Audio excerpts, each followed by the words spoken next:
दोस्तों, मुझे पता है आप सब लॉकडाउन में बोर हो रहे हैं, तो मैं आपकी बोरियत दूर करने के लिए लाया हूँ hello app, India's leading social media platform. Hello app पे आपको मिलेंगे trending news, funny, educational, cooking, dance और भी बहुत सारे वीडियोस। इसके अलावा latest updates of your favourite celebrities.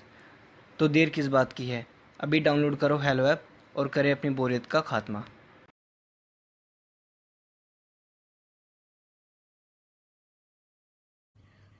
Renuka की शादी कुछ ही दिनों पहले शास्त्री नगर में हुई थी। रेणुका बहुत ही आलसी लड़की थी। वो दिन भर बेड पर सोती रहती या फिर मैगजीन पढ़ती रहती और घर के काम भी धीरे धीरे ही करती। एक दिन उसकी सास उसके पास आती है। बहू, आज बेसन का चिला बना दे, बड़ा मन कर रहा है। हाँ मम्मी जी, बनाती हूँ थोड़ी देर में। थोड़ी देर में? अरे थोड़ी देर में तो रात के खाने का वक्त हो जाएगा बहू। अच्छा मम्मी जी, तो फिर आप रात का खाना ही खा लीजिएगा ना। हे भगवान, कैसी आलसी बहू मिली है मुझे। हर काम को बस टालती ही रहती है। रेणुका दिन भर बस आलस पना ही करती रहती। एक बार रात के खाने पर सब बैठे हैं तो रेणुका का पति कहता है, अरे ये क्या, आज फिर से करेला? रेणुका, हफ्ते में तीसरी बार ऐसा हुआ है कि करेला बन रहा है। कुछ भी बना लिया करो। अरे इतनी सारी सब्जी मिलती है मार्केट में। हाँ, पर अब कौन मार्केट जाए और सब्जी लेकर आए, इसीलिए जो था घर पर वही बना दिया। बहू फ्रिज खोलकर देखती तो पता चलता कि सारी सब्जियां रखी होती है। पर तुम्हारा आलसपन खत्म हो तो तुम्हारी नजर जाए ना। विशाल कमरे में आकर रेणुका से पूछता है, रेणुका, मैंने कहा था तुमसे कि मेरे लिए रुमाल ले आना। मेरे सारे रुमाल खराब हो गए हैं। तुम ले आई क्या? आज नहीं गई, कल ले आऊंगी। ओफो, पिछले 4 दिनों से मैं यही सुन रहा हूँ।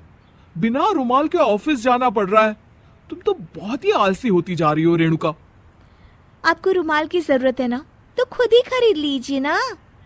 हाँ, अब वही करूंगा। तुम्हारे भरोसे बैठा रहा तो कुछ नहीं होगा। एक दिन दरवाजे पर बेल बज रही होती है और रेणुका सोफे पर बैठी होती है, पर आलस में दरवाजा खोलती ही नहीं। अरे बहू, कितनी देर से बेल बज रही है? क्या कानों में रुई डालकर बैठी हो जो सुनाई नहीं दे रही बेल? मम्मी जी, अब आप आ ही गई हैं तो आप ही खोल दीजिए ना दरवाजा। क्यों मुझे ताना मारकर और देर कर रही हैं?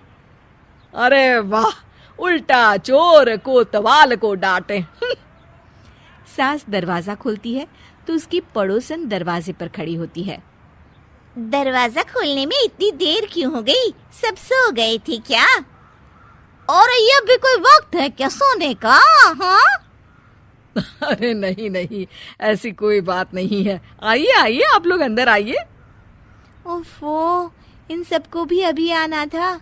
अब मम्मी जी लगा देंगी मेरी ड्यूटी किचन में।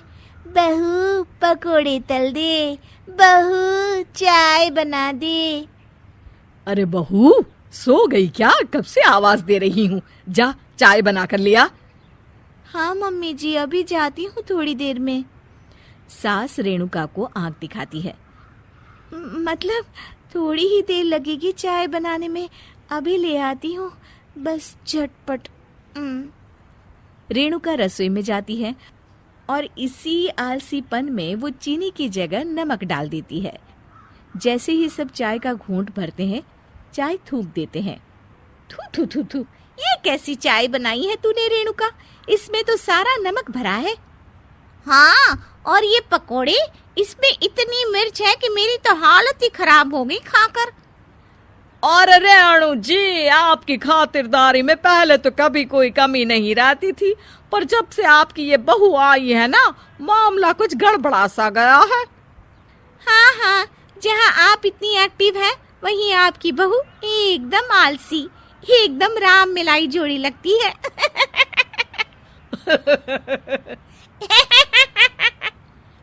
अच्छा जी, चलते हैं अब। नमक वाली चाय पिलाने के लिए बहुत बहुत शुक्रिया। सब वहां से चले जाते हैं। अरे तूने तो मेरी नाक ही कटा दी बहू।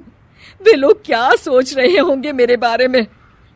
मम्मी जी, मैंने तो शक्कर ही डाली थी, पता नहीं नमक कैसे बन गई शक्कर। शक्कर नमक नहीं बना बहू रानी, तुम्हारा ये जो आलसपना है ना, ये उसी का नतीजा है। सॉरी मम्मी जी, अब मैं ये आलसपन छोड़कर सारे काम अच्छे से मन लगाकर करूंगी।